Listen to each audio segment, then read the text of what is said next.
Interim government নির্বাচন দিলে পরে, অথবা যেই টাইমেই তারা বলছে, যদিও আমরা চাইছি ডিসেম্বরের মধ্যে নির্বাচন হয়ে গেলে, তাহলে 26 সাল। তাহলে নেক্সট অলিম্পিক কবে হচ্ছে? নেক্সট অলিম্পিক কবে হচ্ছে? 27, 28 হয়তো আমরা পারবো না, কিন্তু তারপরে আমাদের হাতে 4 বছর সময় থাকবে, 28 থেকে থেকে। তাহলে এইদিকে 2 বছর, ওইদিকে 4 বছর, 6 বছর। আমরা তো কয়েকটা স্পোর্টস বাছাই করে নিব।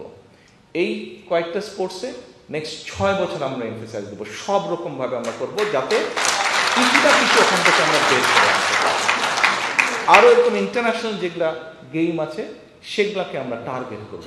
টার্গেট করার মাধ্যমে আমরা যাদেরকে বেছে বের করে নিয়ে আসবো, ওই যে স্কুল লেভেল থেকে বিভিন্নভাবে বিভিন্ন জেলা থানা সব জায়গা থেকে যাদেরকে বের করে নিয়ে আসবো, 6 বছর, নেক্সট 6 বছর এদের পিছিয়ে সব রকমের ব্যবস্থা আমরা করব। তাদের কাজ একটাই হবে, সারাদিন খেলা খেলা অ্যান্ড খেলা। অর্থাৎ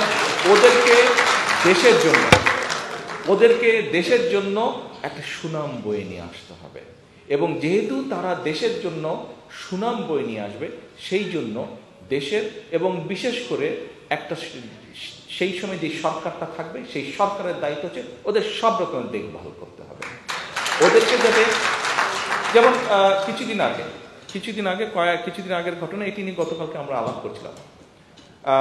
ওয়েট লিফটিং এর প্রতিযোগিতা হচ্ছিল বাংলাদেশে।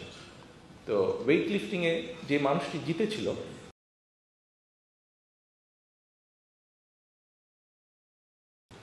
তাকে সেই ইনস্টিটিউশন একটা গিফট দিয়েছে। গিফটটা হচ্ছে একটা ব্লেন্ডার দিয়েছে,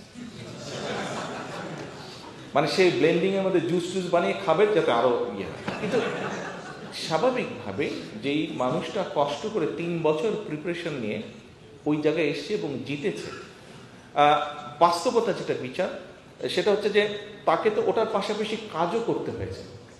অর্থাৎ তার ফ্যামিলি নিশ্চয়ই আছে, সেই ফ্যামিলিটাকে চালানোর জন্য তাকে তো নিশ্চয়ই কাজ করতে হয়েছে, যেখান থেকে তার ইনকাম আসবে। কিন্তু আমরা যদি এই ব্যবস্থাটা করতে পারি যে ঠিক আছে, ও 3 বছর, 4 বছর, 5 বছর এই যে ও ট্রেনিংটা করবে, এই যে কম্পিটিশনের জন্য রেডি হবে, এই 3 বছর হোক, 4 বছর হোক, 5 বছর হোক, এই সময় যা তার যেই ফাইন্যান্সিয়াল সাপোর্টটা দরকার সেটি রাষ্ট্র তাকে দিবে।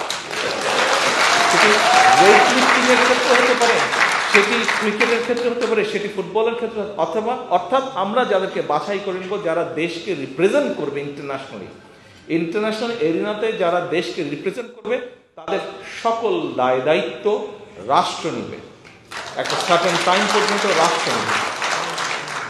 এই হচ্ছে মোটামুটিভাবে ক্রীড়া নিয়ে, খেলা নিয়ে, ক্রীড়া জগৎ নিয়ে আমাদের দল বিএনপি আমাদের ভবিষ্যৎ চিন্তা ভাবনা।